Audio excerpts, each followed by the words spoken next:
GU, La Gema, Bayardo, Gerald, Anaí. Ok. Estamos ya por lo menos 7 personas. Nos haría falta Hamilton. Bueno, Alex a veces se conecta, a veces no. Cristian, vamos a insistirle. Ok, entonces, como les decía, vamos a comenzar ya el módulo número 3.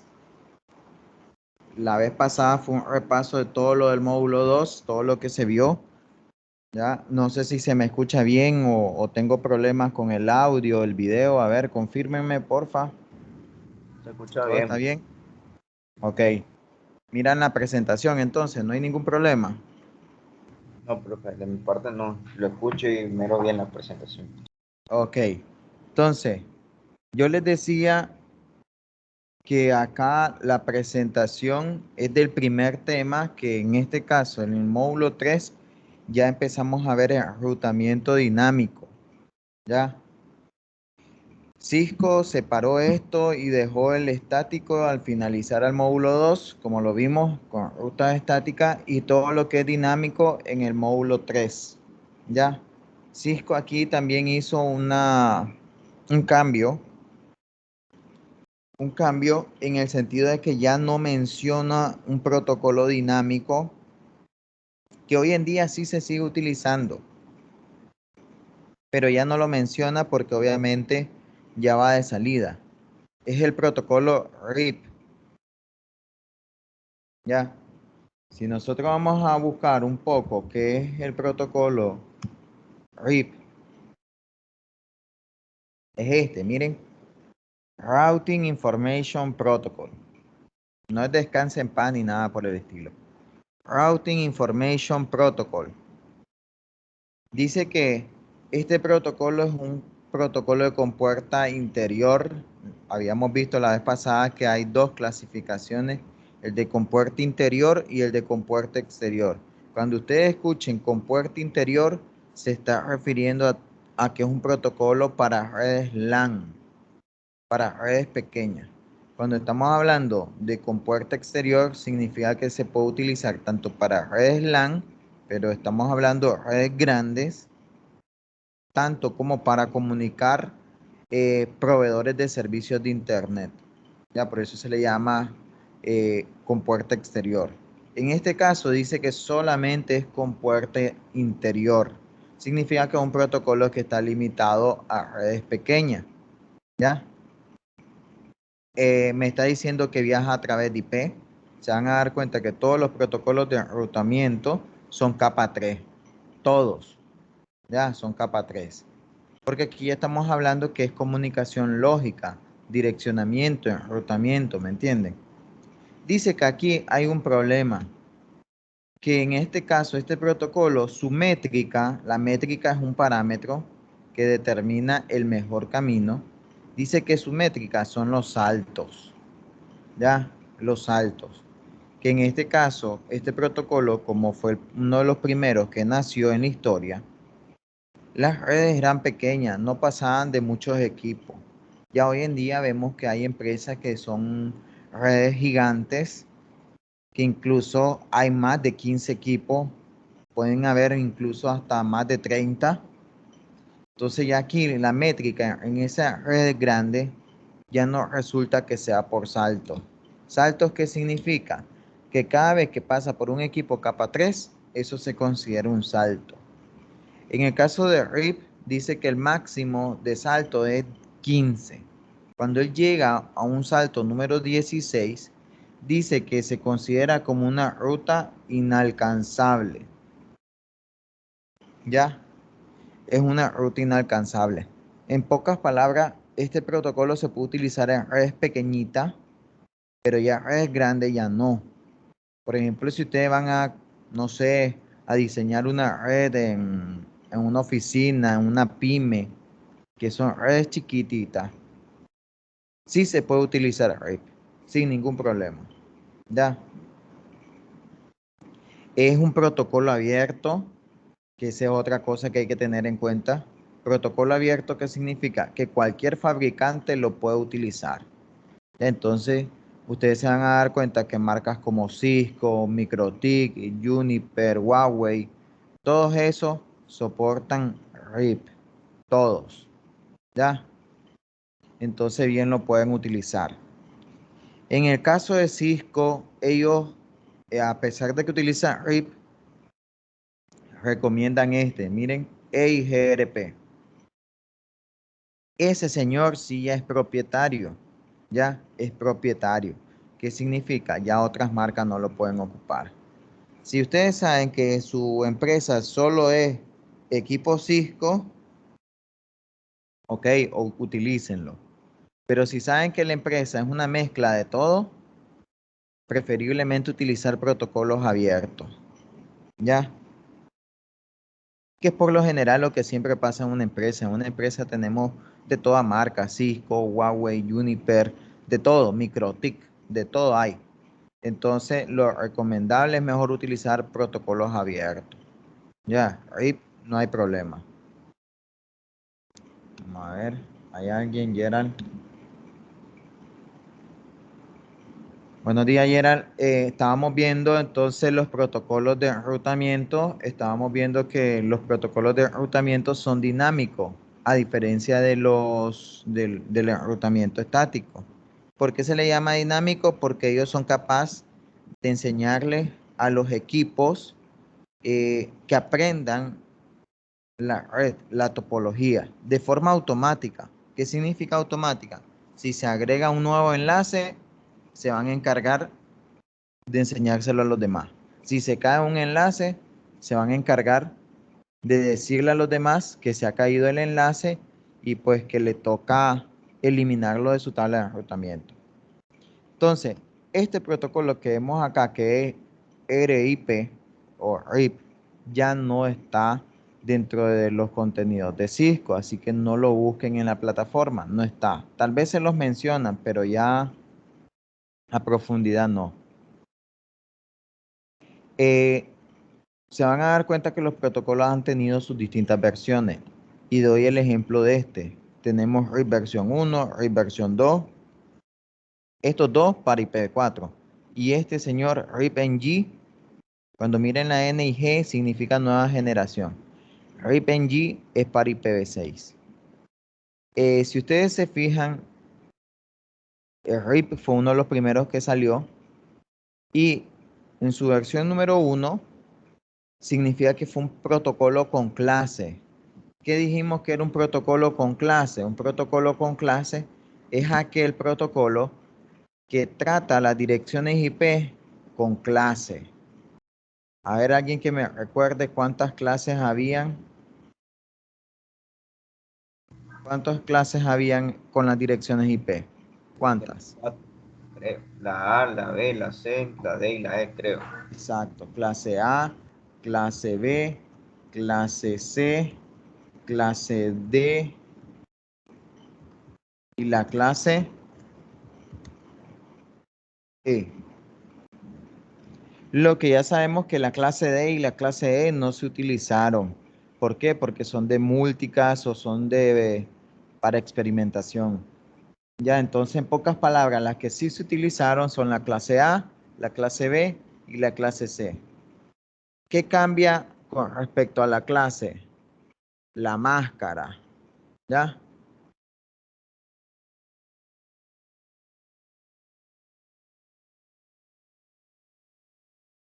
Ok, entonces la máscara, ¿qué significa?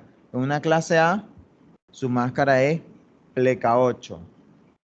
En una clase B, la máscara es pleca 16. En una clase C, la máscara es pleca 24.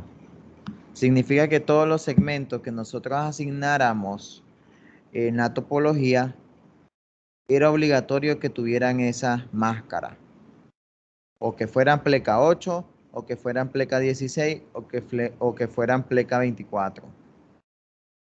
¿Ya? Pregunto, ¿qué desventajas tengo yo al tratar segmentos solamente con esas máscaras? ¿Qué desventajas tengo?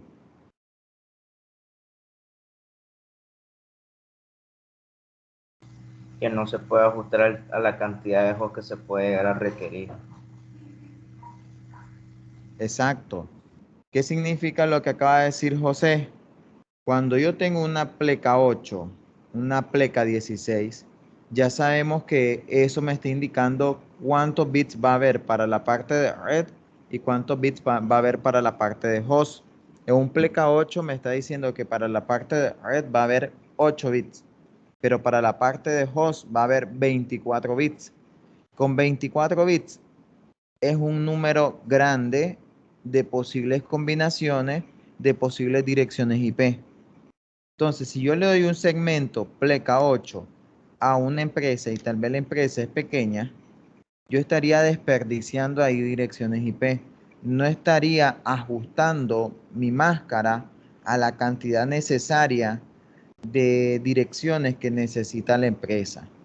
Ya, entonces, en pocas palabras, es un desperdicio. ¿Me entienden?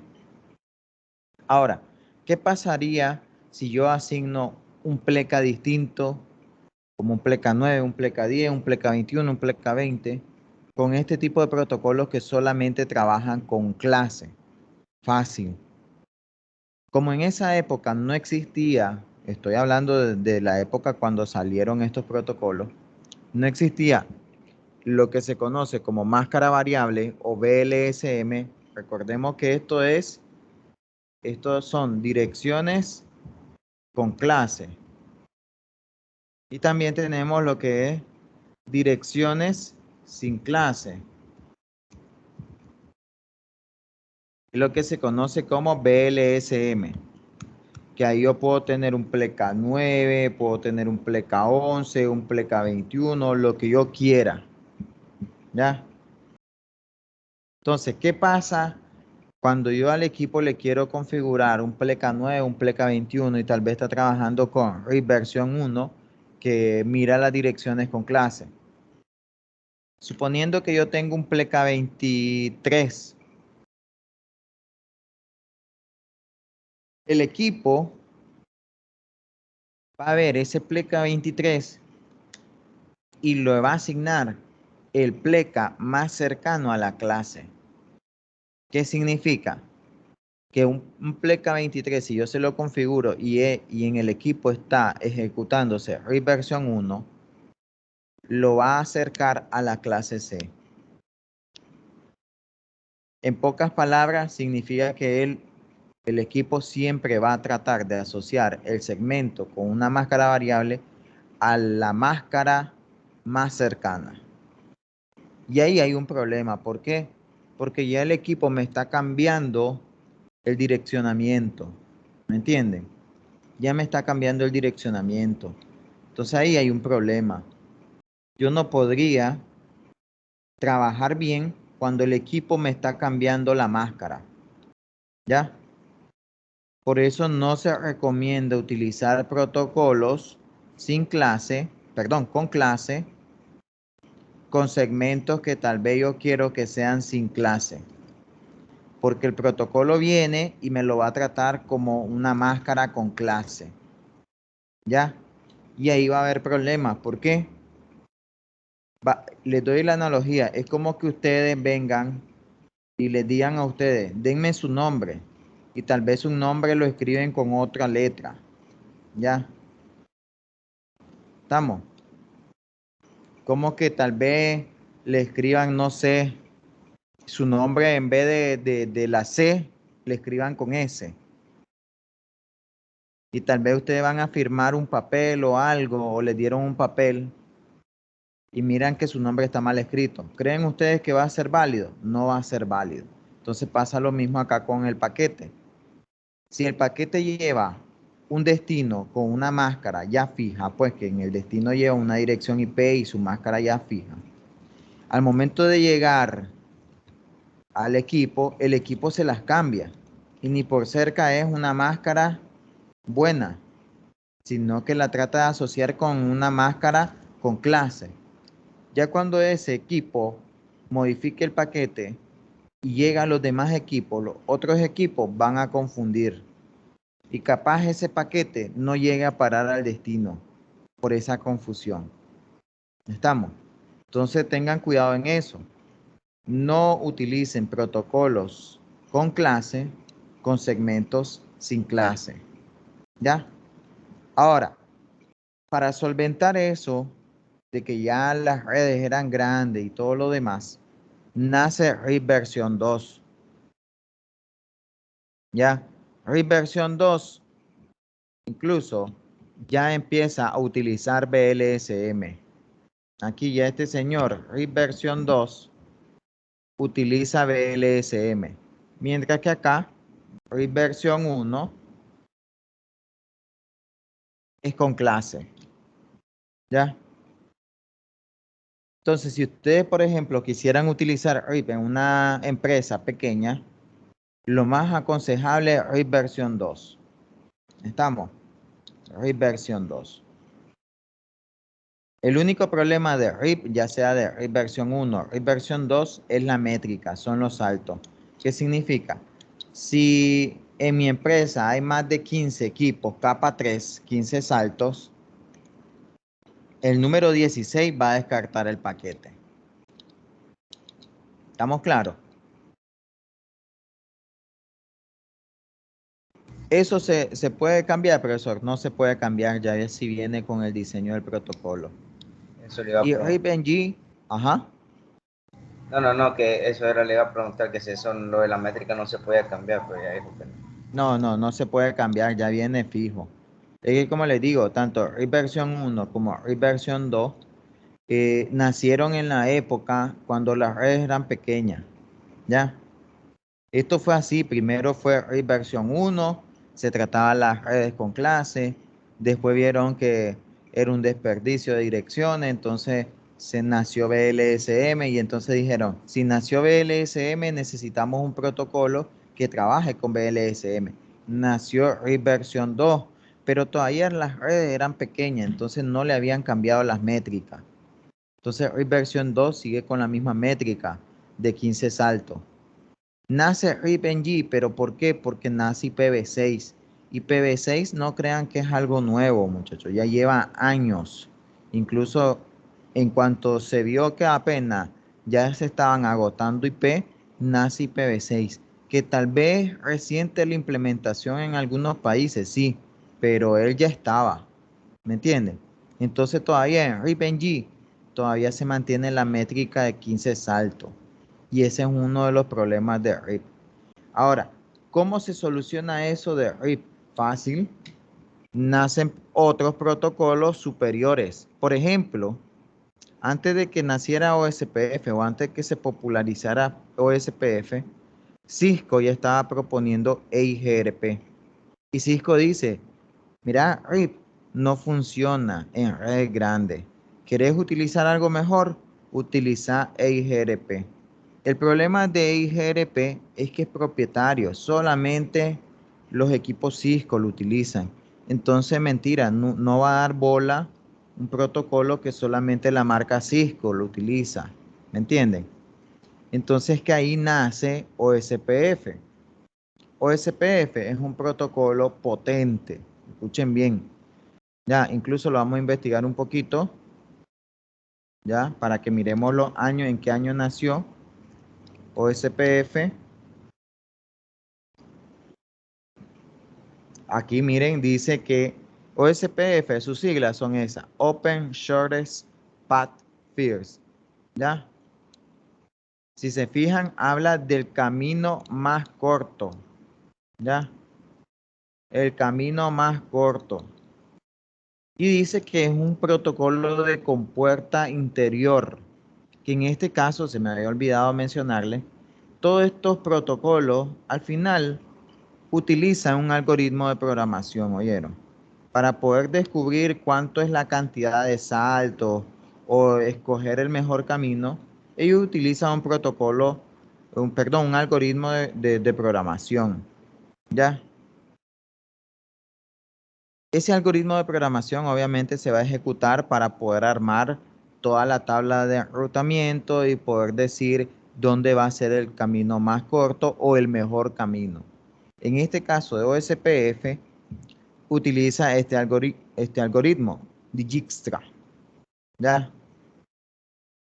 Y ahí lo dice, miren, algoritmo de caminos mínimos. ¿Qué significa eso de caminos mínimos? Si yo tengo varios caminos, yo puedo saber cuál va a ser mi mejor camino en base a ciertos parámetros. Nosotros no vamos a entrar de lleno a ver cómo funciona Dijkstra, ¿ya? Porque nosotros no somos diseñadores de protocolos, ¿ya? Pero les recomiendo ir a leer un poco de esto, porque es fascinante este mundo de los algoritmos, ¿ya? Incluso a los ingenieros de computación, si alguien me pregunta cuál es la diferencia de la parte de redes, de un electrónico, de uno de telecomunicaciones, con uno de computación o uno de sistemas, tanto los de computación, los de sistemas, ellos miran la parte de redes, pero a ellos les interesa bastante esto, cómo funcionan estos protocolos en los algoritmos. ¿Por qué? Porque ya sea un ingeniero en computación o un ingeniero en sistemas, pueden o tienen la capacidad de poder incluso perfeccionar estos algoritmos. ¿Ya? Perfeccionar estos algoritmos. De tal forma que, por ejemplo, no sé, supongamos una actualización de OSPF puede ser la mejora del algoritmo. ¿Ya? Y ahí, si alguien lo mejora, bien ahora el equipo va a poder encontrar el mejor camino de una manera más rápida, que ocupe menos procesador del equipo, menos memoria, ¿ya? ¿Estamos? Porque recordemos que eso es lo que pasa cuando se ejecuta un algoritmo de programación. Utiliza recursos del equipo. CPU, memoria, tiempo, porque también hasta el tiempo, ¿ya? Eso. Entonces dice que utiliza este algoritmo Dijkstra para calcular la ruta más corta entre dos nodos. Miren. Y aquí vemos la gran diferencia de RIP versus OSPF. Su métrica ya no es los saltos. Ahora aquí tiene una palabra clave. Costo. Ya, el costo. Y dice que el costo, para poder encontrarlo, tiene diversos parámetros. Uno de ellos es el ancho de banda. ¿Qué significa? Si yo tengo 2 o 3 caminos para llegar a un destino, yo voy a ir a ver el ancho de banda de cada enlace. ¿Ya? Y en dependencia del ancho de banda, yo puedo determinar cuál va a ser el camino más corto. Dice que también mira esto, la congestión de los enlaces. También no crean que solamente el ancho de banda sirve para escoger el camino más corto, no, puedes también servir eh, ayudarme si el equipo detectó que ese enlace está bien congestionado, también me puede ayudar. Dice que OSPF tiene una característica también, y aquí es donde empezamos a ver que un protocolo es más complejo que el otro. En el caso de RIP solamente eran los saltos, nada más, ¿ya? Que ayudaban a crear la tabla de enrutamiento. Aquí dice que además de que tengamos una tabla de enrutamiento, tenemos esto, miren, una Link State Database. ¿Qué significa? Es una base de datos del estado del enlace. ¿Qué significa? Si el equipo me va a estar viendo el ancho de banda y la congestión de los enlaces, en algún lado yo tengo que almacenar información de eso. ¿Ya? Y dice que esa es la LSDB, una base de datos que me va a ayudar a eso. Y dice que tiene que ser idéntica en todos los routers de la zona. Miren, esto es clave. Esto es pregunta de examen. Esto lo voy a presentar aquí y en la presentación, no se preocupen. Esto es pregunta de examen. En una pregunta de examen les va a decir, en OSPF, todos los routers deben de tener la misma LSDB. ¿Verdadero o falso? Es verdadero. Hay que tener cuidado en otra palabra clave, zona. Fíjense bien ahí lo que acabo de subrayar. Dice que debe ser idéntica en todos los routers de la zona. ¿Por qué? Porque OSPF, como lo dice aquí Wikipedia, dice que es un protocolo de compuerta interior. pero no especifica muy bien cuando dice con puerta interior, cuando trabaja en una sola zona, en una zona. Sí, eso es lo que estaba diciendo ahorita, Oscar. Cuando es una sola zona, sí sirve para compuerta interior. Cuando son múltiples zonas, ya el OSPF puede ser un protocolo de compuerta exterior. Ya en el caso tuyo, cuando te refería a instancia, no sé, te pregunto, ¿te referías a las zonas?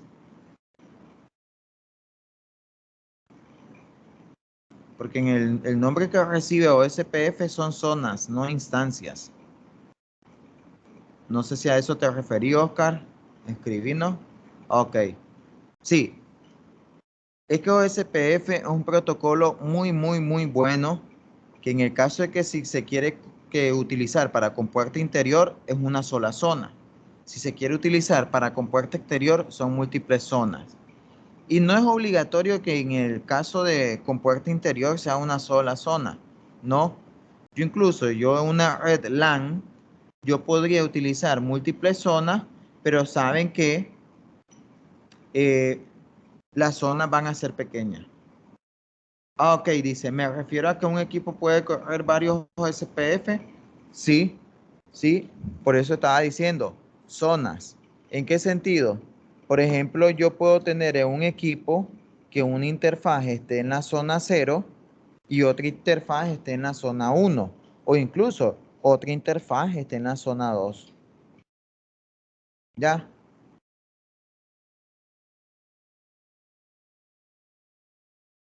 No pueden haber eh, zona 0 duplicadas, no. No, tampoco así. Preferiblemente tener una zona 0 y después las otras sean la zona siguiente, 1, 2, 3, 4. ¿Por qué? Porque ahí nos vamos a dar cuenta que, que aquí, como dice, miren, una red OSPF se puede componer en zonas o áreas, como quieran llamarle. Yo le llamo zona, pero igual área. Instancias no, eso sí no. Entonces dice que OSPF puede tener una área o múltiple áreas, pero dice que esas áreas son pequeñas. Dice que el área 0 es la que se cataloga como área backbone. Backbone, ¿qué significa? Que es lo central, ¿ya? Es la parte medular de todo el protocolo, ¿ya? Y después las otras vienen siendo la otra área, ¿ya? Dice que en OSPF hay dos versiones. OSPF versión 2 y OSPF versión 3. OSPF versión 2 es para IPv4. OSPF versión 3 es para IPv6. ¿Estamos? Para que ya sepan. Cuando miren OSPF versión 2, IPv4. OSPF versión 3, IPv6. Y miren acá. Dice que aquí no hay problema. Dice que en el caso de SPF acepta BLSM y CIDR. CIDR es lo que habíamos dicho, que era direccionamiento con clase. ¿Estamos? ¿Ya? Entonces no hay ningún problema. Puede soportar cualquiera de los dos, pero recomiendo no utilizar ya direccionamiento con clase.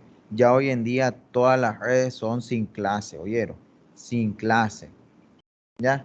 Ya como dice acá, OSPF es el protocolo más utilizado en redes grandes. ¿Ya? ¿Qué más? Vamos a ver, ¿qué más? Ah, en el caso de SPF, aquí ya me estoy adelantando un poco, aquí. Ya me estoy adelantando un poco. En OSPF, al igual como en el caso, por ejemplo, del Spanning Tree, ¿se acuerdan el Spanning Tree que teníamos un equipo, un switch raíz? Teníamos otros que podían ser eh, secundarios. En este caso, con OSPF pasa igual. Tenemos un router que se va a considerar como router designado y router designado secundario o backups. Significa que uno de todos los routers va a estar controlando las actualizaciones. ¿Qué actualizaciones? ¿A qué se refiere el profesor con actualizaciones? ¿Se acuerdan que yo les decía que los protocolos de enrutamiento dinámico, ellos se encargan de actualizar cuando un enlace se agrega o cuando un enlace se cae? Ahora ustedes van a decir, profesor, ¿cualquier router puede informar de eso? No, no es cualquiera.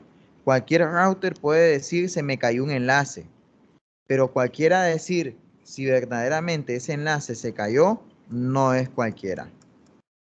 ¿Cómo es eso? Es como cuando ustedes, por ejemplo, no sé, supónganse esto. Yo como profesor, alguien me dice, profesor, fíjese que pasó esto, ¿ya? Y tal vez me lo dicen dos personas, un estudiante de confianza y un estudiante que ni por cerca llega a clase. Si un estudiante me dice, profesor, fíjese que mañana no va a haber clase, ya por X o Y motivo, ¿a quién le voy a creer? ¿Al estudiante de confianza o al estudiante que nunca llega? Obviamente al estudiante de confianza, ¿sí o no? Entonces pasa igual acá con los equipos. ¿A quién le voy a creer para las actualizaciones? ¿Al router designado o al router que tal vez no está conformando parte como de los de confianza? Al router designado es quien confío, ¿ya? Entonces, en este router designado, él es el que se va a encargar de decirle a los demás los cambios verdaderos que se han dado en la topología. Escuchen bien, los cambios verdaderos que se han dado en la topología. Solamente uno, ¿ya? Y eso lo vamos a ver en la topología, no se preocupen. Dice que OSPF puede comunicarse vía múlticast o únicas. Ya no utiliza broadcast. Ya no utiliza broadcast. Vieron que ya desde ahorita ya los protocolos ya se están preocupando de no utilizar broadcast, que es uno de los problemas que yo les decía que siempre se dan en las redes, el exceso de broadcast. Entonces OSPF ya no se comunica vía broadcast, solamente con múlticas y únicas. Y utilizan estas dos direcciones. Miren, apréndansela, por favor. Apréndansela. Eso es pregunta de examen. ¿Qué direcciones IP utiliza OSPF para comunicarse con sus vecinos? Fácil, la 224.0.0.5 y la 224.0.0.6. Eso es pregunta de examen, ¿oyeron? Anótenla, por favor. También otra pregunta de examen, pero ya esto es en el encabezado IP. Yo les decía que al final estos protocolos, como cualquier otro protocolo, agrega un encabezado. Imagínense, ya aquí ya estamos viendo que además de la data que genera el usuario, que baja de la capa de aplicación, que baja la capa de transporte y que llega a la capa de red, además de agregarle el encabezado IP, se le va a agregar un encabezado de protocolo de enrutamiento. ¿Ya? Pero en el encabezado IP, en un campo llamado protocolo, él agrega un numerito. En el caso de SPF, el número equivalente a OSPF es 89. Anoten eso, por favor. Si ustedes en el encabezado IP miran un numerito 89, significa que ese paquete IP está utilizando OSPF, o mejor dicho, OSPF está viajando en ese paquete IP. ¿Me entienden? Eso es también pregunta de examen. Pregunta de examen donde les ponen ahí una captura y le dice, ¿qué significa ese número 89? Entonces cuando miren el 89 van a decir que es OSPF el que está viajando en ese paquete IP. ¿Estamos? ¿Preguntas hasta el momento, muchachos? ¿Preguntas? Dice, profe, OSPF bloquea enlace entre los enrutadores. ¿Cómo es eso, José? Explícate un poco, porfa, no te entendí muy bien. Es que usted mencionó que OSPF se parece al protocolo de Wi-Fi. ¿Cómo? Es que usted dijo que OSPF también tenía mucha similitud al Spanning Tree. Entonces yo Sí. me preguntaba si también el OSPF tenía esa pues ventaja de bloquear un enlace redundante entre Ah, los... no, no, en ese caso, no. Yo cuando hice la referencia era a tener a alguien centralizado, pero ya en lo demás ya no se parece a STP. Ya, sí. Aquí en capa 3 la idea ya no es bloquear aquí. ¿Por qué? Porque dijimos que en capa 3 ya aquí no tenemos problemas con los paquetes que anden huérfanos. Aquí ya no hay problema con eso, porque recordemos que aquí tenemos el TTL. El TTL es la maravilla para evitar de que anden huérfanos los paquetes. Entonces aquí ya no hay problema con eso. Ya, más bien aquí queremos, escuchen bien, aquí queremos que los paquetes puedan escoger varios caminos a la vez. Te van a decir, ¿y por qué varios caminos a la vez? Porque así, en caso de que si se cae un enlace, ellos sean capaces de ir por otro, ¿ya? O incluso de balancear la carga, ¿ya? ¿Qué significa balancear? De que puedan dividir la información y enviarla mitad y mitad, o no sé, una parte por un camino, otra parte por el otro camino, otra parte por el otro camino. Ya, entonces aquí no es como STP que bloquea, aquí más bien se trata de que los paquetes vayan por todos lados para que lleguen más rápidamente hacia ese destino. ¿Estamos? Sí, Ok, seguimos entonces. Ahora, miren que solamente lo expliqué con la parte de Wikipedia, pero se van a dar cuenta que en la presentación también es lo mismo. Ya, ahí está, dice que OSPF. Miren, ya les había dado la imagen donde se clasifican los protocolos. Uno es con puerta interior, otro es con puerta exterior. Ya dijimos que RIP era interior, o SPF es interior cuando se trabaja en una sola área. Cuando ya se trabaja con múltiples áreas es de con puerta exterior. En el caso también tenemos otra clasificación. Protocolos de vector distancia. Vector distancia, cuando ustedes escuchen el término distancia, significa que su métrica son los saltos. Ya, ahí tenemos RIP. Y posiblemente otro protocolo, pero ya no se utiliza. En el caso de SPF, la clasificación son protocolos de enrutamiento de estado del enlace. ¿Por qué? Porque aquí ya su métrica ya no es ver los saltos. La métrica de estos protocolos es ver el estado del enlace, ¿ya? Y ahí dice, miren, fue desarrollado como una alternativa para el protocolo de vector distancia llamado RIP.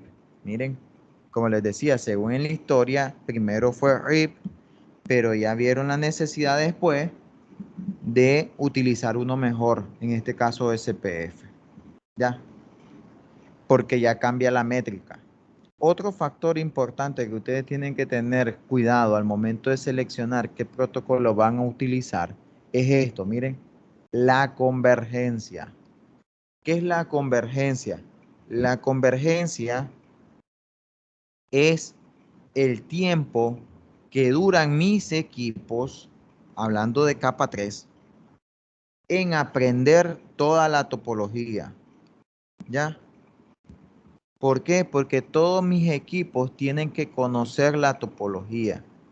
¿Y por qué tienen que conocer toda la topología? Porque recuerden que los equipos capa 3 son los que me ayudan a direccionar y a enrutar los paquetes, ¿ya? Entonces, mientras los equipos están aprendiendo, eso se considera que la red todavía no está convergida. Cuando ya los equipos ya han aprendido toda la red, significa que ya convergieron. Todo ese tiempo que duró en aprender, eso es lo que se le llama convergencia. Entonces, acá un protocolo es mejor que otro en el tiempo de convergencia. Por ejemplo, RIP se demora un poco en que los equipos aprendan toda la topología. Aquí dice que OSPF es más rápido. ¿Ya? La convergencia es mucho más rápida con OSPF E incluso lo comparan en redes muy grandes. Dice que en redes muy grandes o SPF es muchísimo mejor. ¿Ya? Dice que acá, ya lo habíamos visto esto, el concepto de áreas. ¿Ya? Más adelante vamos a ver que dividir una topología grande en pequeñas áreas me facilita la vida. ¿Por qué? Porque cuando tenemos pequeñas áreas, aquí se empiezan a crear también pequeñas tablas de enrutamiento. ¿Qué significa? Supongamos ustedes que llegan a un centro comercial de esos grandísimos como los que hay en Panamá. Si ustedes se fijan en esos centros comerciales, hay un mapa donde les dice dónde están las tiendas. Pero una cosa es que en esos centros comerciales son tan grandes que uno, mentira, no se va a aprender toditas las ubicaciones de toditas las tiendas. ¿Ya? Entonces eso es mentira. Ahí pasa como en el equipo. Si un equipo está dentro de una red gigantesca, la tabla de enrutamiento o el mapa, como le queramos llamar, va a ser gigante. Y al momento que llegue una persona o un paquete, le va a ser difícil encontrar el destino. ¿Por qué? Porque tiene que ir a buscarlo en ese mapa o en esa tabla. ¿Ya? Entonces, entre más grande la tabla o el mapa sea, más difícil y más tardado va a ser la búsqueda para hallar el destino. Entonces, cuando trabajamos con áreas, ahora cada área va a tener un pequeño mapa, una pequeña tabla de enrutamiento. De tal forma, si el paquete corresponde a un segmento dentro de esa área, los equipos solamente van a buscar dentro de la tabla de enrutamiento correspondiente a esa área. ¿Me entienden?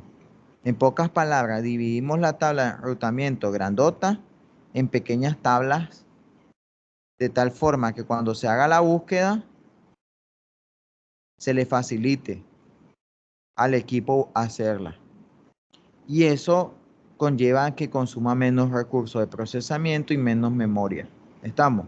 Además de que le sirve al administrador también para llevar una mejor gestión de la red dentro de los equipos. Y no solamente eso, miren acá lo que dice, ayuda a actualizar la parte del tráfico. ¿Qué significa? Imagínense que dos escenarios, el escenario de una gran topología gigante, donde hay una sola tabla gigante, que todos los equipos conocen toda esa tabla gigante, significa que a los equipos le va a costar primero hacer la búsqueda, va a ocupar bastante procesamiento, bastante memoria. ¿Qué pasará si se cae un enlace? Si se cae un enlace, como estamos teniendo un protocolo dinámico, se supone que el equipo que está conectado al enlace caído, él va a ser el responsable de dar a conocer que el enlace se cayó. Después los otros equipos van a leer la actualización que este equipo le envió y van a actualizar su tabla. Aunque ustedes no lo crean, cuando la topología es gigante, eso demora su tiempo. De que todos los equipos actualicen su tabla de enrutamiento diciéndole que ese enlace está caído y que ya ese segmento ya no está activo, eso conlleva tiempo. Entonces, ¿qué pasa si yo ahora vengo en el otro escenario y en vez de tener una sola área, lo divido la topología gigante en pequeñas áreas? Ahora, ¿qué pasa? Se cae un enlace. ¿Creen ustedes que todos los equipos les va a tocar actualizar su tabla? ¿O solamente el equipo del área donde se cayó el enlace? Solo los equipos del área donde se cayó el enlace. Exacto. Solamente el equipo del área donde se cayó el enlace. Resulta más fácil, ¿me entienden? Resulta más fácil. Ustedes van a decir, ¿cómo se dan cuenta los demás? Los otros no se tienen que dar cuenta. ¿Por qué? Porque al final, cuando un paquete va buscando ese segmento caído, al final hay un equipo dentro del área del backbone que él es el que se va a dar cuenta de todos los cambios en las distintas áreas. ¿Ya? Entonces, cuando llega un paquete con ese destino, ese equipo del área central ya le va a decir a los demás, mira, no, ni te maté buscando ese segmento porque no está. ¿Me entienden? Pero no es necesario que todos los equipos se encarguen de conocer ese cambio, ¿me entienden? Entonces, esa es una gran ventaja. Eso es una gran ventaja de eso. Estamos. ¿Preguntas hasta acá? A ver, pregunta.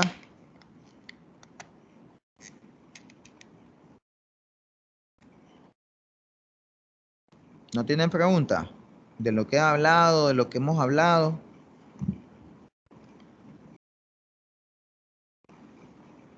A ver, pregunten, muchachos. Ok, dice Oscar que todo bien. Ya saben, pueden escribir o pueden habilitar el micrófono. Dice que como SPF entra en la categoría de protocolos de estado del enlace, ¿un enlace a qué se refiere? Ahí está, miren. Dice, un enlace es una interfaz. Es lo que nosotros ya manejamos como una interfaz. ¿Ya? O en pocas palabras, un segmento. Listo, eso es un enlace, un segmento. Dice que la información acerca del estado de este enlace es conocida como el estado del enlace. Y dice que ¿qué información contiene ese estado del enlace? Dice, contiene el prefijo. Escuchen bien, el prefijo. ¿Ya? El prefijo significa que ¿cómo le diría? La dirección de red, a eso se refiere. El prefijo es eso, 192.168.1.0, ese es el prefijo. El tamaño del prefijo, dijimos que era la máscara. Ya, entonces dice que también contiene la máscara. Supongamos un pleca 24. Y dice que también contiene el costo. El costo. Eso es pregunta de examen, ¿oyeron? ¿Qué contiene, qué información contiene el estado del enlace? Tres cositas.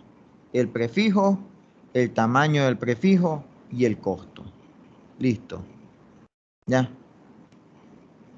Como les decía, acá Cisco solamente dice que va a hablarles de una sola área. Yo les voy a hablar de las múltiples áreas, ¿oyeron? No hay problema. Componentes de OSPF, miren. Dice que aquí hay varios componentes dentro de OSPF. Y uno de ellos son los mensajes de los protocolos. ¿Ya? Aquí vamos a darnos cuenta que este protocolo se pone un poquito complejo, pero marca la pauta para otros protocolos similares a él. Dice que él intercambia mensajes y ahí van a darse cuenta cuando lo configuremos. Esos mensajes que son varios tipos. Uno de ellos es el paquete hello. Se van a dar cuenta que este tipo de paquete no solamente OSPF lo ocupan otros protocolos. Con otro nombre, puede ser en vez de hello, no sé, otro nombre. Pero acá este paquetito lo que me sirve a mí es descubrir un vecino. Sirve para descubrir un vecino. Cuando configuremos un equipo capa 3 con OSPF, ahí se van a dar cuenta que lo primero que va a hacer el equipo es hablar o mandar un paquete hello, un paquete de saludo. ¿Ya? Si otro equipo recibe ese paquete hello, él va a enviar otro paquete hello saludando al vecino. Cuando ya los dos reciben debidamente su paquete hello, hasta ese momento consideran los dos que en la topología existe un vecino. Un vecino, ¿qué significa? Es un equipo capa 3 que habla el mismo idioma. ¿Cuál es el mismo idioma? OSPF. ¿Estamos? Dice paquete de descripción de database. Esto es, es el intercambio de la información de la base de datos que habíamos dicho, la LSDB, que me va a indicar cómo están los enlaces del equipo. Entonces en este paquete ahí se va a enviar toda esa información de la base de datos que crea el OSPF. Dice Link State Request Packet, paquete de solicitud. Si un equipo quiere preguntarle a otro, mira, quiero información de tu database, él envía un request. Si el otro equipo le recibe request, obviamente le tiene que enviar una respuesta. Si necesita esa respuesta y ha habido un cambio en la base de datos, él le manda el paquete update que actualice. Por eso ahí se llama Link State Update Packet. Ya, es un paquete de actualización. Le va a indicar al vecino que actualice la información dentro de la base de datos del OSPF. Y tenemos el último, Link State Acknowledgement Packet. Al final, ¿qué significa? Un ACK. Este paquete al final es un acuse de recibo. Por cada paquete enviado de los anteriores, se tiene que tener un ACK. ¿Ya? Entonces ahí tenemos los 5 tipos de paquetes que va a estar enviando OSPF. Dice, estos paquetes son usados para descubrir vecinos, ya para intercambiar información de enrutamiento, que es lo que les decía de la base de datos, o para mantener información precisa acerca de la red. ¿Por qué dice precisa? Cualquier cambio que se dé con el paquete update se va a actualizar esa información con el paquete update. ¿Estamos? ¿Preguntas hasta acá, muchachos? ¿Preguntas?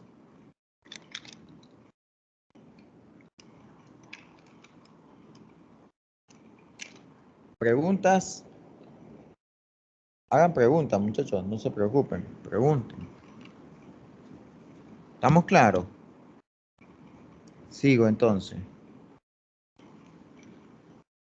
Miren, ahí están al final las 3 tablas que tiene OSPF. Miren, ya aquí ya entramos a una etapa donde los protocolos ya son más complejos. Dice acá que OSPF tiene 3 tablas. 3 tablas. La tabla de enrutamiento ya la conocemos, miren. Esa es la normal, la que tiene todo equipo capa 3. Que en este caso OSPF no le llama tabla de enrutamiento, le llama base de datos de reenvío, forwarding. Tenemos tabla de topología, o es la que le conoce el OSPF como Link State Database, que es la tabla que estábamos hablando ahorita. Y tenemos la tabla de neighbor o de vecino, que en este caso el OSPF le llama Database de adyacencia. Son 3 tablas. Miren, pregunta de examen esa. ¿Cuántas tablas maneja OSPF? 3. La tabla de enrutamiento, la tabla de topología y la tabla de vecino. O la tabla de reenvío, la Link State Database o la tabla de adyacencia. Miremos acá de qué trata cada tabla. La tabla de enrutamiento, esto ya la hemos visto, que al final la tabla de enrutamiento es la que almacena todas las rutas que se están generando. Ya, dice que cada router, la tabla de enrutamiento es única. Y dice que contiene información de cómo y dónde pueden enviar paquetes a otro. Y eso lo podemos ver con el comando que ya nosotros lo hemos utilizado, show IP route. ¿Ya lo vieron? Vamos con la otra, la link state database. Dice que acá lista información acerca de los otros routers en las redes. ¿Qué significa? Aquí miren la diferencia. Aquí son las rutas, pero aquí es información de los otros routers. Miren, no de las rutas, sino de los otros routers. Ya dice que todos los routers dentro de una área deben de tener la misma link state database. ¿Ya? ¿Qué significa? Si yo estoy en el área 0, todos los routers que pertenecen al área 0 deben de tener la misma información. Y el comando que se puede utilizar para eso es show IP OSPF database. ¿Ya? Y vemos la última. Dice, la tabla de vecinos. Lista todos los vecinos o todos los routers vecinos a la cual el router ha establecido comunicación. ¿Qué significa? Bidireccional. Si yo tengo tres routers, cada router va a tener su propia tabla de vecinos. Ya, escuchen bien, vecino es aquel el que está conectado directamente a él. Ya, aquí es distinta a la tabla de enrutamiento o a la tabla de topología. Aquí no va a haber aquí no va a haber información de los routers que están muy lejos. Solamente los que están directamente conectados. A eso se le llaman vecinos. Dice que puede ser vista con el comando show IP OSPF neighbor.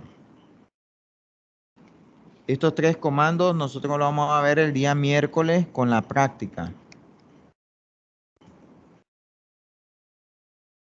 Dentro de los componentes ya vimos que, miren, tenemos los mensajes, las tablas y ahora, ¿qué pasa? El algoritmo. Ya, ese es otro componente de los SPF. Dice que el algoritmo se llama SPF, que significa el de primer camino más corto. Y es el algoritmo Dijkstra. Ya. Creo que es ruso ese, Dijkstra. Dice que lo que hace el algoritmo del SPF, que mira la topología como que si fuese un árbol. Miren acá, cuando dice como que si fuese un árbol.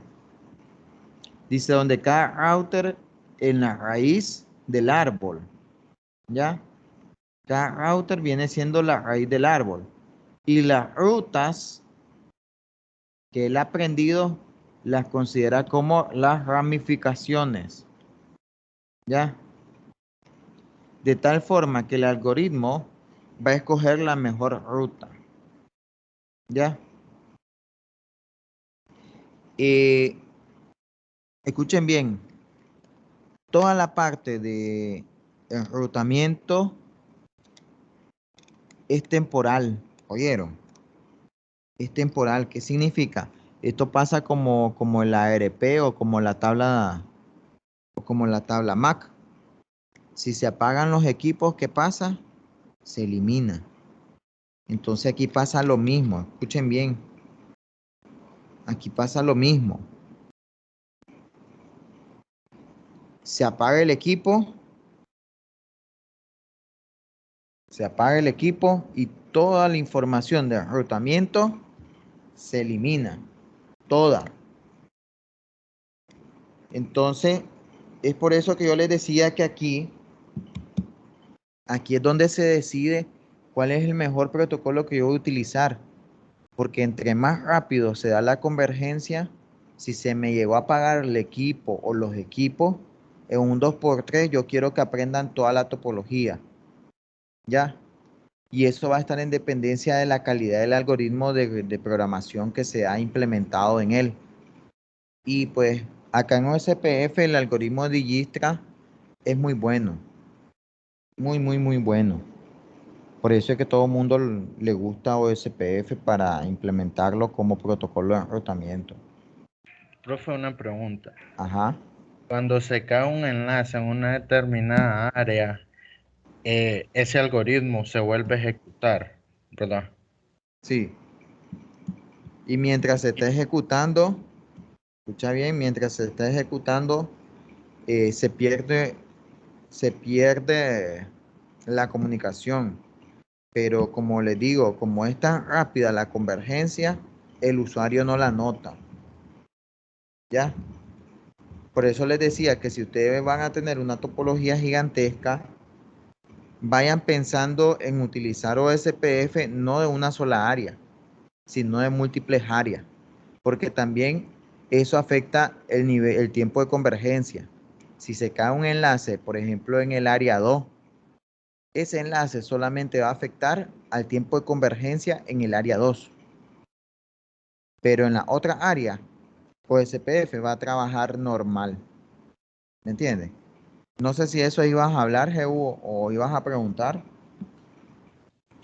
Lo que iba a preguntar es que ya entendimos que sí ejecuta ese algoritmo y también afecta a la base de datos, ¿verdad? De los equipos. Sí, así es. Ah, bueno. Sí, así es. El algoritmo cada vez que detecta un nuevo enlace o que se cae un nuevo enlace, él se ejecuta. Él se ejecuta. ¿Me entienden? Pero cuando ya la topología está normal en ejecución y ya los equipos ya conocieron y ejecutaron el algoritmo, él no se vuelve a ejecutar, ¿me entienden? Ya, él ya no se vuelve a ejecutar. Por eso es que estos equipos, miren muchachos, por eso es que se le pone doble alimentación, por eso es que se le pone respaldo energético. ¿Por qué? Porque saben de que si el equipo se cae y si es que ese equipo pertenece a una parte muy importante de la topología, si él se cae, se pierde conectividad. Entonces, y ejecutar el algoritmo entre más grande la topología, por mucho mejor que sea el algoritmo, siempre va a tardar un poco. Estamos, siempre va a tardar su poquito. Entonces, para evitar de que se ejecuten estos algoritmos muy seguido, por eso es que se pone doble alimentación a los equipos. ¿Ya? Te van a decir, pero entonces, ¿por qué no la dejan permanente en la información? ¿Ya? De que aunque se vaya la energía, lo guarde en una memoria permanente. No se puede. ¿Por qué? Porque si la dejan de forma permanente esa información y hay cualquier cambio que hagan, no se va a poder actualizar instantáneamente. Y además la información, la idea es que no se quede permanente, sino dinámica, ¿me entiendes? Si yo le digo al equipo, aprendete eso y que no se te olvide, el equipo siempre va a creer que ese segmento va a estar activo. Y ya se lo expliqué la otra vez. Si el equipo cree que está activo siempre, va a seguir aceptando los paquetes tal vez de un cuyo destino vayan a ese lugar. Y al final el último equipo va a encargarse de eliminarla. Pero ya ahí conllevó a que hubo tiempo, procesamiento, recursos, ¿me entiendes? Preferiblemente matarlo desde el inicio a que lo mate el último. ¿Ya? Yo tenía otra duda. En este Ajá. proceso, ¿se crea primero la tabla de la topología y después se ejecuta el ¿Cómo? No, STP o al revés? ¿cómo no te escuché muy bien lo último, Jehu? ¿Qué se crea primero? Si se crea la tabla de la topología o se ejecuta primero el algoritmo SPF. No, es que la tabla se va construyendo gracias a la información del algoritmo, ¿me entendés? Entonces, ¿cuál sería primero? La Es que se ejecución. ejecuta el algoritmo y el algoritmo va construyendo la tabla, tanto la tabla de enrutamiento y la tabla que también el OSPF maneja, ¿me entendés? Es que la información te la va dando el algoritmo.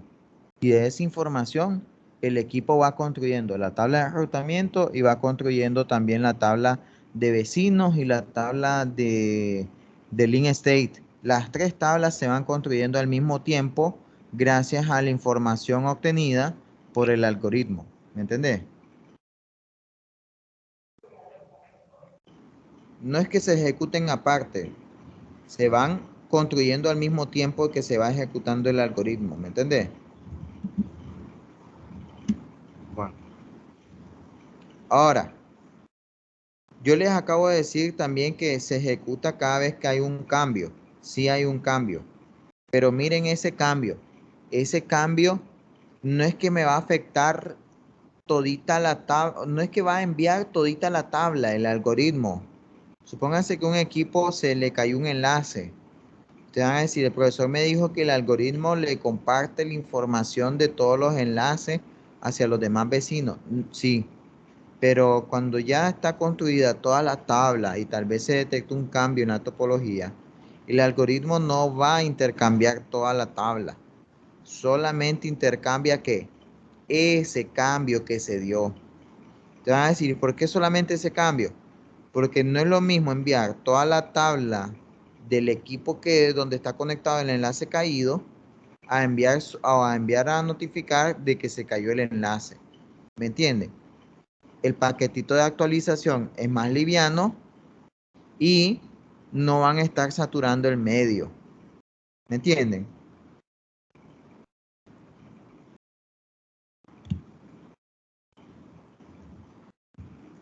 Pregunten, muchachos, si tienen duda. Yo sé que es bastante complejo esto. Es muy, muy complejo. Lograr entender de que ahora un algoritmo es el que se va a encargar de actualizar la información de los equipos es muy complejo, porque obviamente nosotros no hicimos el algoritmo, ¿ya? Pero pero sépanlo de que funcionan. Dime. es que no sé, estaba leyendo y casi siempre que leía lo del algoritmo, lo que especifica es que solo se encarga de ver el costo de el costo, pues. Entonces, por eso me surgió la duda que si se ejecutaban todos o sea, si iba construyendo la tabla a la vez, como dice usted, o solo específicamente lo ocupaba para hallar el costo, para Ah, dar el no. comportamiento. No, es que mira, el algoritmo, además de ayudar a proporcionar información para la tabla, recordad que como te diría, el algoritmo, cuando él ya no construye la tabla o mientras está construyendo la tabla, él también va viendo los enlaces, ¿me entendés? Él mira los enlaces, él logra ver, ok, este enlace de este equipo tiene tanto ancho de banda, tiene tanto costo. Entonces esa información también él la utiliza, ¿me entendés? Recordad que no solamente un parámetro va a escoger o va a llevar. Entonces, el algoritmo también te va a indicar qué enlace o qué interfaz de las que tienen los equipos conectados tiene el mejor costo. ¿Me entendés? Entonces, aquí el algoritmo es bastante completo, porque no solamente te va a indicar o ayudar a construir la tabla, también te va a indicar a escoger el mejor camino. Y sí tiene lógica, porque si el algoritmo me está ayudando a construir la tabla, ¿qué pasa? Él ya conoce la topología, ¿sí o no? Entonces ya él ya sabe cuál va a ser el camino más corto. Entonces eso se lo va a dejar al equipo capa 3 para que cuando le llegue un paquetito con un destino y el equipo lo compare, ya OSPF ya sepa cuál es el camino más corto. ¿Ya? Por eso les digo, el algoritmo no solamente me ayuda a construir la tabla, también me escoge el camino más corto. ¿Ya? Escoge el camino más corto. Lo vamos a seguir viendo, Jehu, no te preocupes para que le logremos entender muy bien cómo funciona el algoritmo. Lo vamos a ver, tranquilo. Entonces sigamos. Miren bien cómo es el procedimiento acá. Miren bien, dice. Para mantener la información de enrutamiento, los routers OSPF completan, dice, un proceso de enrutamiento de estado de enlace genérico para alcanzar un estado de convergencia. Escuchen bien. Cuando dice que va completando es que van aprendiendo, van aprendiendo. Ya cuando todos lo aprendieron, dicen que ya eso le llamamos estado de convergencia. Dice, los siguientes pasos son los que van a cumplirse para que un equipo llegue a ese estado de convergencia. Entonces miremos acá los pasos. Dice, paso número 1, dice, establece adyacencia con los vecinos. ¿Cómo establece adyacencia con los vecinos? Mediante los paquetitos hello. Ya, el paquetito hello se dio y obviamente se intercambiaron y ya se sabe que el vecino está hablando en mi mismo idioma. Ya se creó una adyacencia. Siguiente paso, una vez que ya se creó la adyacencia entre vecinos, dice que se empiezan a intercambiar los advertisements, que significa los paquetitos diciéndole cómo están los estados de enlace. ¿Ya?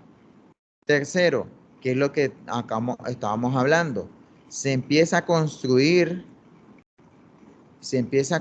la tabla del enlace, la base de datos del estado del enlace, ¿ya?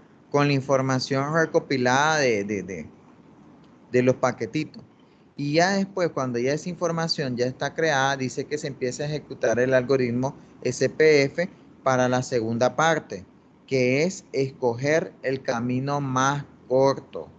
Ya, escoger el camino más corto. Entonces aquí ya es el cuarto paso hasta este momento, miren. Entonces es una mezcla de dos cosas, tanto del intercambio de mensajes como de la ejecución del algoritmo. Entonces ya en el cuarto paso se ejecuta y en el quinto paso, una vez que se ejecutó y con la información recopilada de acá, ya se sabe cuál es el mejor camino o la mejor ruta. ¿Ya? Entonces esos son los 5 pasos, Evo. Mira, se intercambia aquí, si quieren pongan intercambio de mensajes hello, ¿ya? Y aquí se da el intercambio de los mensajes de link state y después se empiezan a construir la tabla, se ejecuta el algoritmo y se coge el mejor camino o la mejor ruta.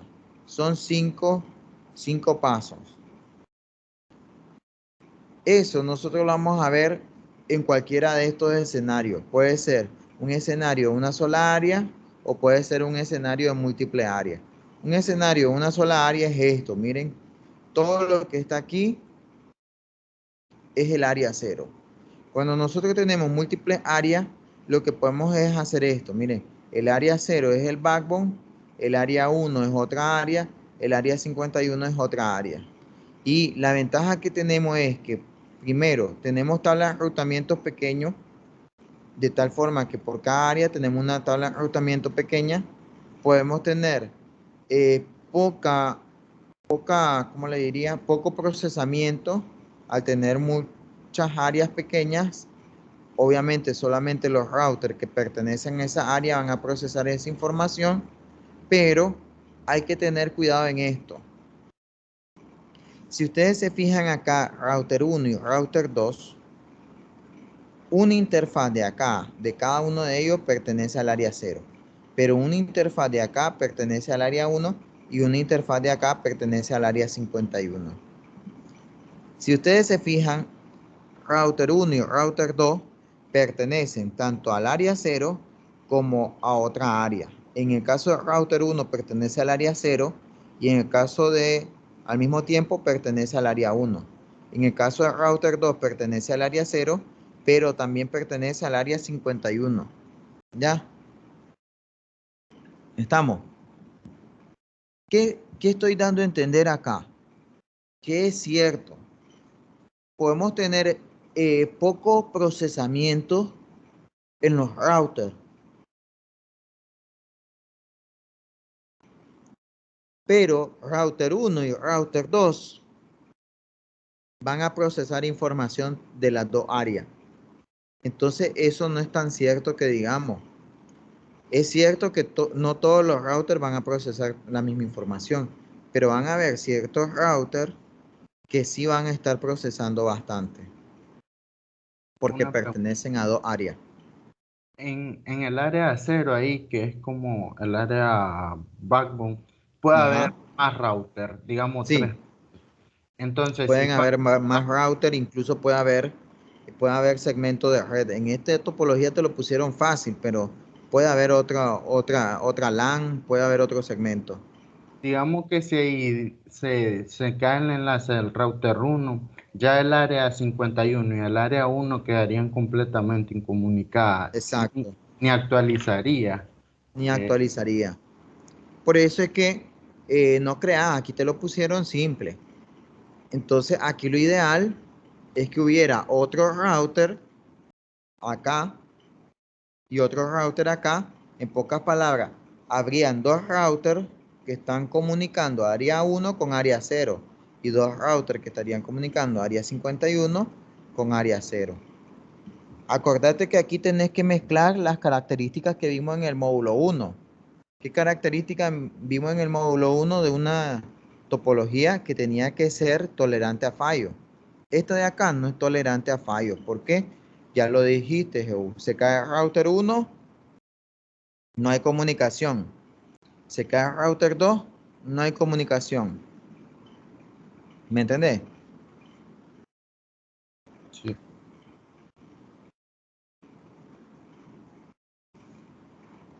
Preguntas. Está buena la observación de Jehu. Ahí falta ponerle enlaces redundantes a esa topología para que no haya ese tipo de problema. Preguntas, muchachos.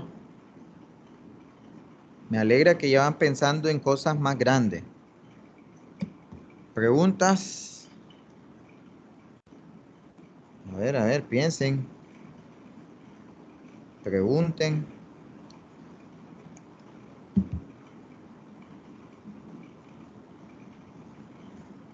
La siguiente característica dice que reduce la frecuencia de cálculos del algoritmo SPF. Y sí es cierto. Cualquier cambio que se dé en área 1, como ya lo había dicho otras veces, solamente va a afectar al área 1. Solamente los routers del área 1 van a hacer el cálculo de nuevo, van a ejecutar el algoritmo de Dijkstra para hacer la actualización. El área 0 y el área 51 no les va a afectar. No les va a afectar. ¿Qué más pasa con esto? Router 1 y router 2, ahí se van a dar cuenta que son routers especiales, no hablando de físicamente, sino que se le van a llamar router de frontera entre las distintas áreas. Ahí lo tenemos, miren, área boundary. Área boundary. Boundary que, vamos a ver, yo le digo frontera, pero ¿cuál es el término? Boundary es frontera, pues. Frontera, ¿verdad? Cero Boundary. límite. Vamos a ver, en inglés. Perímetro. Sí, frontera. Ahí está. Frontera. Entonces, router 1 es el que sirve de frontera del área 1 y área 0. R2 es el que sirve de frontera de 0 con la 51. Ahí está. Y por eso le digo, a pesar de que Cisco no hay práctica con múltiples áreas, nosotros lo vamos a ver. Porque quiero que miren eso. A ver, ¿qué vamos a seguir? Ah, bueno, ahora mencionan OSPF versión 3. Miren bien, todo esto que vimos acá, todito, es OSPF versión 2. OSPF versión 3 es lo mismo. Miren, aquí dice, es el equivalente a OSPF versión 2. ¿Qué significa? Todo lo que hemos visto ahorita es aplicable para OSPF versión 3. Lo único que cambia es la estructura del, obviamente, de trabajar con otro formato de IP. En este caso es IPv6. ¿Ya? De IPv6.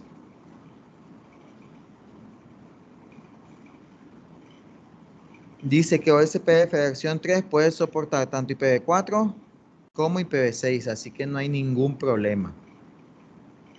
Dice que tiene la misma funcionalidad, ¿ya? La misma funcionalidad. Utiliza el mismo algoritmo, ¿ya? Así que si ustedes son fieles en OSPF versión 2, bien lo pueden utilizar con OSPF versión 3. Lo único que va a cambiar es la estructura del IP. ¿Qué significa? Ya vimos que en IPv4 son con octetos, 4 octetos. Con IPv6 ya no se llaman octetos, se llaman hextetos y son 8. ¿Ya?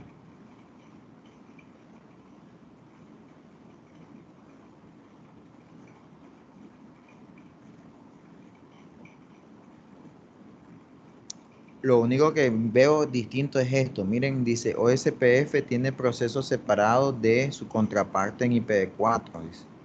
Los procesos y operaciones son básicamente lo mismo en IPv4, pero corren independientemente. Ah, ok. No sé si a eso te referías, Oscar. Parece que OSPF versión 3 tiene lo que vos estás pidiendo, instancias. Ahí sí. OSPF versión 3 sí trae eso de instancias. ¿Instancias qué significa? Es tratar de ejecutar procesos distintos, ¿ya? Sin afectar el procesador. Esto también ayuda bastante a eso, miren. Miren, todos esos cambios que se dan en los protocolos y eso es para tratar de evitar menos recursos en los equipos. Ya vimos que las áreas ayudan bastante, primero, a dividir la tabla de enrutamiento que no sea tan grande. Segundo, a que las actualizaciones tampoco no afecten a toda la topología. Tercero, a evitar recursos en el equipo, memoria, procesador y todo eso. ¿Ya? Y dice que OSPF lo trata independientemente. Significa que es un poco mucho mejor que OSPF versión 2 en ese sentido, pero la funcionalidad es la misma. Es la misma. En el CCNA no se mira OSPF versión 3. Ese sí no se mira. ¿Ya? Ok. Vamos a seguir viendo los mensajitos. Los mensajitos, como les dije, tienen su debido nombre. El primer mensaje que ya vimos era el paquete hello, se llama paquete hello. El que actualiza la base de datos se llama DVD, ¿ya? DVD. El que hace solicitud a pedir información es LSR. El que actualiza esa información de la base de datos se llama LSU.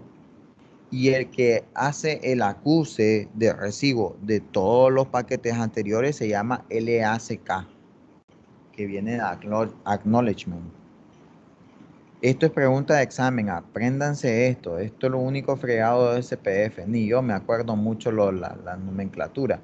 Ya, pero ya por lo menos saben que uno es el que ayuda a descubrir los vecinos, el otro es el que maneja la información de la base de datos, el otro es el que solicita la información de la base de datos, el otro es el que actualiza la información de la base de datos y el otro es el acuse de recibo de los anteriores.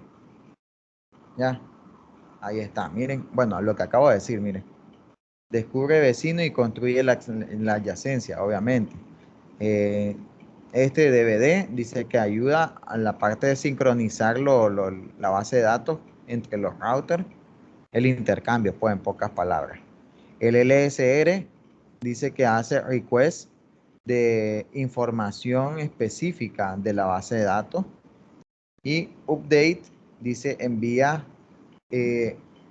cuando dice records es como que parámetros que ya grabaron, ya. Y pues dice acknowledge de los otros tipos de paquetes, que es lo que le acaba de decir.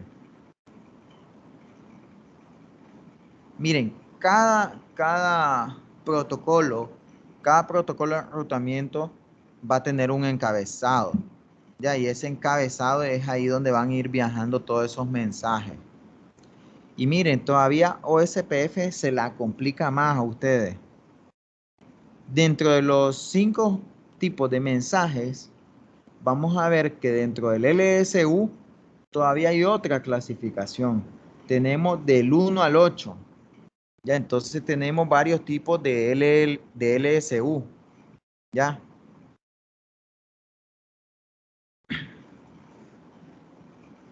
Si, por ejemplo, dentro del LSU dentro de este tipo de mensaje del LSU, vemos que, bueno, se lo voy a poner de otra forma. Dentro del LSU, al final viajan 11 tipos de LSA. Los LSA dice que obviamente contienen información de actualización. ¿Ya? Entonces miremos dentro del el LSU los tipos de LSA. Si es de tipo 1, dice que lo que hace es indicarme información del LSA del router. ¿Ya? Es un LSA que me va a dar información del router. Si es del tipo 2, dice que me va a enviar actualización de la sincronización de la base de datos. Si es de tipo 3 o 4, me envía un resumen, ¿ya? Si es del tipo 5, me envía una LSA indicándome la parte externa del sistema autónomo externo. Si es del tipo 6, me va a enviar un mensaje OSPF en multicast. Si es de tipo 7, me va a definir la área. Si es de tipo 8, me va a definir los atributos externos para la parte de si se está trabajando con otro protocolo llamado BGP. Ustedes van a decir, a la grande, este protocolo es muy complejo. Sí, es muy complejo. Y es tan complejo que incluso los proveedores de servicios de Internet les gusta. ¿Por qué? Porque es un protocolo que hasta se logra comunicar muy bien con BGP. ¿Ya? Por lo general los proveedores de Internet utilizan OSPF para sus clientes. ¿Ya? Para sus clientes. Y BGP para entre los proveedores de servicios de Internet. ¿Ya? Pero si por ejemplo un cliente dice, yo tengo una sucursal en X o Y país o en X o Y ciudad y yo tal vez ya tenía implementado OSPF para ese cliente, yo puedo utilizar OSPF y que viaje con BGP. BGP es un protocolo de compuerta exterior, entonces no hay ningún problema. OSPF trabaja muy bien con BGP. Ahí se van a dar cuenta que OSPF con BGP son dos de los protocolos que utilizan bastante los proveedores de servicios de Internet. ¿Estamos claros? Así que si quieren llegar a trabajar en la parte de enrutamiento de un proveedor, apréndanse muy bien OSPF y la parte de BGP, porque ahí es donde está gran parte del trabajo del enrutamiento de un proveedor. Más otras tecnologías, obviamente, más otras tecnologías, más otros protocolos. Ahí se van a dar cuenta que BGP con OSPF, con MPLS, ¿con cuál más? Con VPN y un montón de cosas más. El protocolo, el proveedor al final lo trabaja.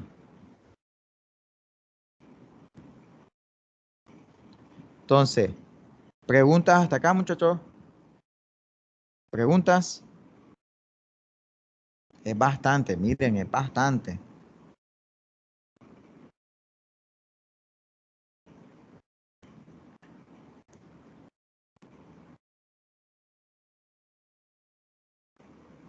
Preguntas.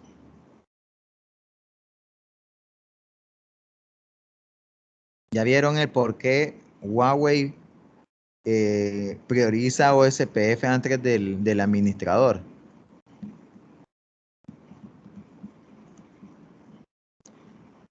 Parece que Huawei, como mira con muy buenos ojos SPF, por eso es que en su distancia administrativa prefiere OSPF ante una ruta estática ingresada por el administrador. Dice Oscar, ¿qué ventaja ofrece OSPF versus otros protocolos de enrutamiento dinámico? Ok, te las voy a enumerar.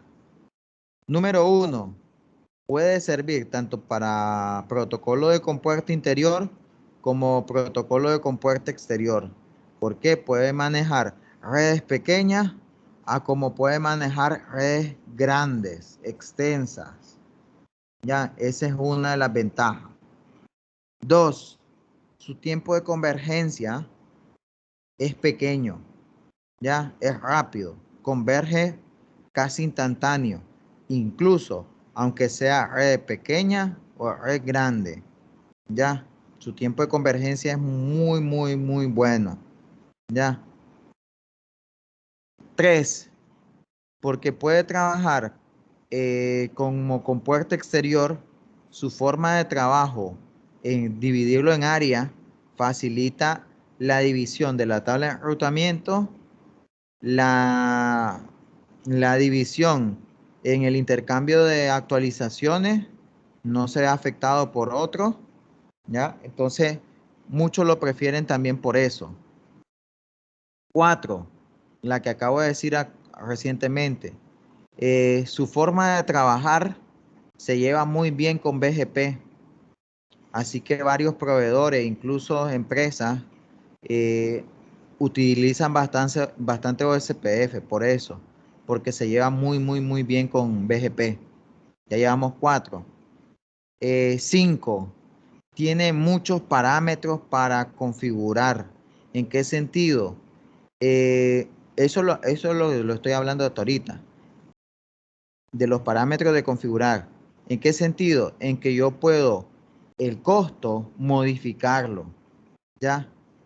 Yo puedo modificar la métrica de tal forma que yo le puedo indicar al protocolo por dónde viajar. Ya. Me van a decir otros, profesor, pero BGP también se puede hacer eso. Sí, se puede hacer. Pero en el caso de OSPF, como es un protocolo que sirve tanto como en el interior como en el exterior, por lo menos no veo la necesidad de utilizar BGP para algo interior, para una empresa chiquita, sino que bien puedo utilizar OSPF para algo tan sencillo y todavía puedo tener la posibilidad de configurar parámetros sin ningún problema. ¿Ya? ¿Y qué sería lo otro? Yo creo que ya, solamente eso. Porque dentro de los parámetros vienen otras cosas, por ejemplo, autenticación, eh, ¿qué más? Seguridad. Todo eso se puede hacer con OSPF. Y es lo que venimos a hablar acá. Miren, ya aquí ya se empieza a ver el encabezado. Miren bien acá. ¿Se acuerdan de cuando le decíamos que la información que viaja en los equipos intermediarios se van encapsulando, se van desencapsulando? Sí. Y aquí es donde vemos, miren, aquí está el encabezado IP y aquí está el encabezado de la capa de enlace de datos, las capas bajas. Pero miren acá, además del encabezado IP, se agrega un encabezado SPF y se agrega también información del tipo de paquete, del tipo de mensaje que se está enviando. Entonces miremos acá. Esta información que está aquí corresponde a estos dos. En pocas palabras, esto es lo que yo tengo dentro de un encabezado SPF. Te van a decir, profesor, ¿y esto se puede capturar este tráfico? Sí, se puede capturar, pero es un tráfico que solamente los equipos capa 3 van a estar viendo. ¿Qué significa? En los switches no se van a ver. Y si se miran, es porque tal vez está siendo redireccionado hacia otro equipo. Pero en el caso de este encabezado, las computadoras no lo logran ver. porque se supone que ya en las computadoras ya se tuvo que haber quitado ese encabezado SPF. La única forma que una computadora pueda ver este tipo de información es que la computadora esté trabajando como que si fuera un enrutador, un router, ¿ya? Y le doy el ejemplo acá. Acá en la uni ponen servidores como que si fuesen router. Entonces hay equipos que sí logran ver este tipo de encabezados. Y si por ejemplo nosotros le ponemos un Wireshark al servidor, bien lo podemos capturar. Ya. Pero una computadora normal nunca van a ver OSPF. En una computadora normal. La única forma es que ustedes redireccionen ese tráfico a la computadora. Es la única forma. Pero que normalmente, por ejemplo, que si ustedes están en su empresa y dicen, ve, el profesor me dijo que en la topología pueden ser que que haya tráfico de CPF, voy a capturar, no lo van a poder ver. Porque recuerden que su máquina ya es un equipo final. Ya su máquina no necesita ver este tipo de información. Entonces, miremos qué es lo que trae. Dice la versión, y está bien. Aquí puedo ver la versión del OSPF. El tipo también, si es un tipo de mensaje. Dijimos que habían ¿cuántos tipos de mensajes? 5 tipos de mensajes. Aquí están, miren. 5 tipos de mensajes. Dice que es tipo 1. Entonces es un paquete hello. Un mensaje hello. El tamaño del paquete, ahí está. El router ID, vamos a ver que cada router va a tener un identificador. El área ID le va a indicar en qué área pertenece. El checksum, dijimos que el checksum sirve para saber si el encabezado llegó bien, si no se dañó en el camino, todo eso. ¿Estamos?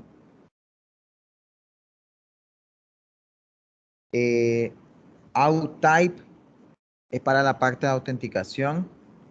Y ahí van a ver que hay hay dos campos para la autenticación. Ahí se van a dar cuenta.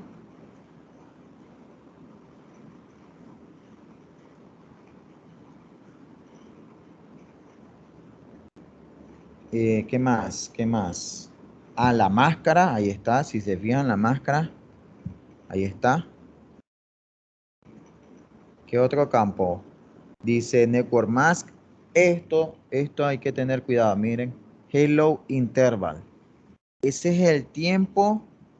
Ese es el tiempo de cada cuánto se están enviando los hello. Si ustedes modifican ese tiempo, supónganse de que hay 3 equipos. Y los 3 equipos están con el tiempo por defecto. Si ustedes modifican el tiempo de uno y no modifican el tiempo de los 3 con el mismo valor, se desincronizan. ¿Qué pasa cuando un equipo está desincronizado? Fácil, pierde la comunicación. ¿Se acuerdan cuando veíamos en el módulo 1 que cuáles son los requisitos para establecer la comunicación? Dijimos un parámetro, la sincronización. Si las dos personas están hablando el mismo idioma, pero uno está hablando a una velocidad muy alta y la otra no, la otra persona no la va a entender. Pasa lo mismo acá. Si el intervalo de envío de ese paquete hello, que es un saludo, se modifica en un equipo y los otros dos lo mantienen por defecto, se pierde comunicación. ¿Ya? Y hago énfasis en esto porque esto es pregunta de examen y es también un fallo muy común allá afuera. Como les digo, hay gente que tal vez son administradores y tal vez lo pusieron porque tal vez, no sé, no había personal o era alguien nuevo. Y supónganse que esa persona, no sé, está llevando un cursito del CCNA y el profesor les dice, miren, hay que modificar el tiempo de intervalo del hello. Veamos qué pasa. Y aquella persona lo va a hacer en vivo y en directo, en la topología de la empresa. ¿Qué va a pasar? Va a perder comunicación. Ya, entonces, no hagan cosas que están aprendiendo en producción. ¿Qué significa en vivo y en directo? No. la van a encavar. Preferiblemente simularlo, emularlo, lo que sea, o si tienen 2 equipos o 3 equipos, háganlo. Pero en la vida real, este tipo de parámetros no hay que cambiarlo en vivo y en directo, en caliente, porque pueden afectar la topología. ¿Ya? Después tenemos un campo de opciones, un campo de prioridad de router, también lo vamos a ver. Tenemos otro intervalo, tiempo de intervalo muerto le llaman. Ahí más adelante lo vamos a ver. Tenemos un campo llamado router designado, que es lo que le decía. Va a haber un router que se va a encargar de brindarle la información de la topología a los demás. Un router designado de respaldo, que en caso que se caiga el principal, ya se sabe quién es el que le sigue. Y la lista de vecinos, lista de neighbors. Preguntas, muchachos. Miren, OSPF grandísimo, miren. Preguntas. No sé si es bastante lo que les he dicho. ¿Quién ya conocía OSPF?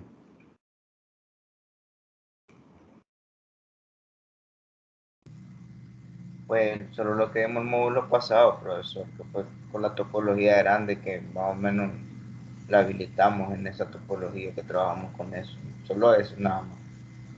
Yo que ya lo había visto en redes. Ajá. Sí, lo hemos visto, pero el problema está que no lo hemos visto en su totalidad. Ahora sí lo vamos a ver en su totalidad. Sí, a Ya, excepción de los que trabajaron con esa topología, con ajá, ese protocolo. así es.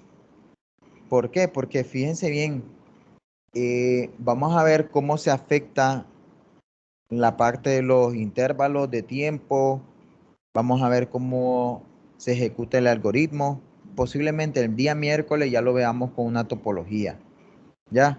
Porque se van a dar cuenta que acá OSPF trabaja de 2 formas. Y aquí les voy a indicar cuáles van a ver. ¿Dónde está la topología? Denme chance, la voy a abrir. Voy a dejar de compartir. Esto es lo que vamos a ver el día miércoles. Déjenme ver. ¿Qué se me hizo? ¿Dónde guarda el Packet Tracer las simulaciones? Espérenme.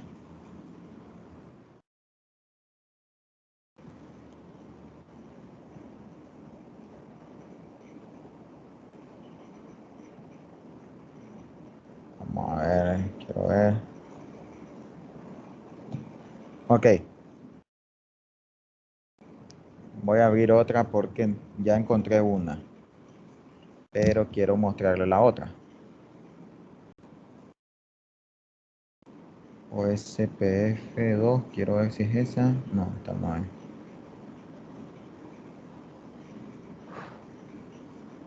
OSPF, ¿dónde está? No, tampoco es esa.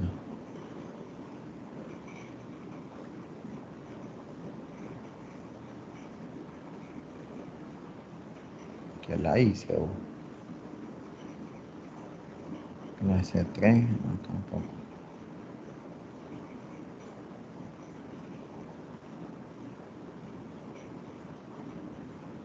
No la encontré, pero ahí la voy a encontrar después. Le voy a compartir pantalla de la primera que vamos a hacer.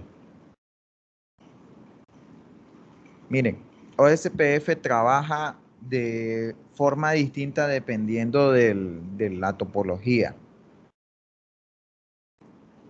¿En qué sentido? Podemos tener 2 escenarios, OSPF punto a punto y OSPF multiacceso.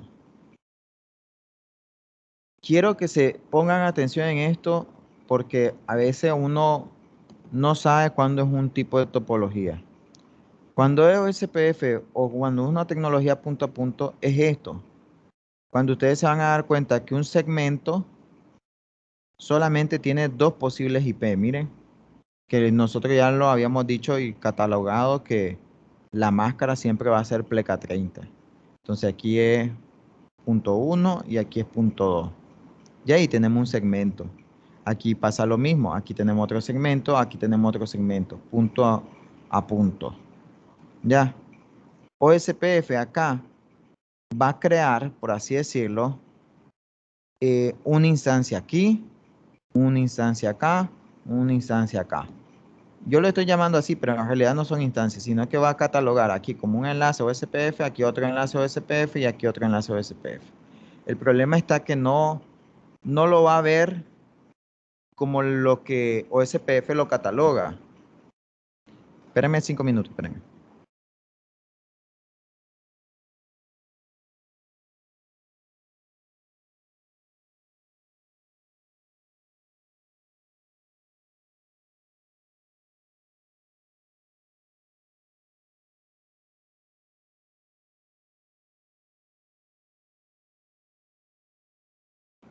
Entonces, acá en este caso OSPF va a decir, cada enlace de acá es como una instancia, de tal forma que un extremo es el router designado y el otro extremo es el router designado de respaldo.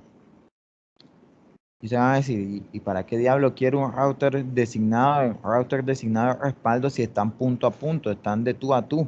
Y es cierto, ahí OSPF no vale la pena que funcione de esa forma. Ya, no vale la pena. Entonces ahí van a darse cuenta que nosotros en este tipo de topología de punto a punto vamos a deshabilitar esa función. ¿Ya? ¿Por qué? Porque al decirle a OSPF que deshabilite esa función y que al final de un extremo a otro extremo está de punto a punto, el algoritmo de Dijkstra va a ser más rápido al ejecutarse. ¿Por qué? Porque él no va a andar buscando quién va a ser router designado y quién va a ser router designado de respaldo. Ya, entonces ya ahí le mejoramos el tiempo de convergencia. ¿Qué pasa? ¿En qué tipo de topología sí funciona eso? En esta, miren, multiacceso. Multiacceso es esto, miren. Yo tengo múltiples routers que al final comparten el mismo segmento. Si ustedes se fijan, este enlace, este enlace, este enlace. Si yo pongo otro router acá, ese enlace, al final están en el mismo segmento. ¿Ya? Incluso nosotros podemos hacer que esto fuese como que el área cero. Entonces podemos hacer de que si ahí sí vale la pena que uno sea el router principal. Se cae, por ejemplo, este, no hay problema. Puedo designar a este como router designado de respaldo o a este o a cualquier otro que yo tenga conectado aquí. Pero aquí sí vale la pena. ¿Por qué? Porque todo lo tengo conectado mediante un switch. Y ese switch hasta lo puedo tener normalito, sin configuración ni nada, plano, solamente que trabaje en capa 2, de tal forma que me permita a mí tener múltiples conexiones. ¿Me entienden? Ahí sí vale la pena. Entonces, ahí vamos a ver cómo se comporta OSPF en esos dos escenarios, en punto a punto y en multiacceso. ¿Ya? Se los digo porque la idea de esto es tratar de que los equipos aprendan la topología en el menor tiempo posible y que sean capaces incluso de recuperarse en el menor tiempo posible. Ya, y si a mí me da chance de deshabilitarle ciertas cosas al protocolo, lo deshabilito. ¿Entienden? ¿Preguntas hasta acá, muchachos? Porque yo creo que hasta ahí quedaríamos el día de hoy.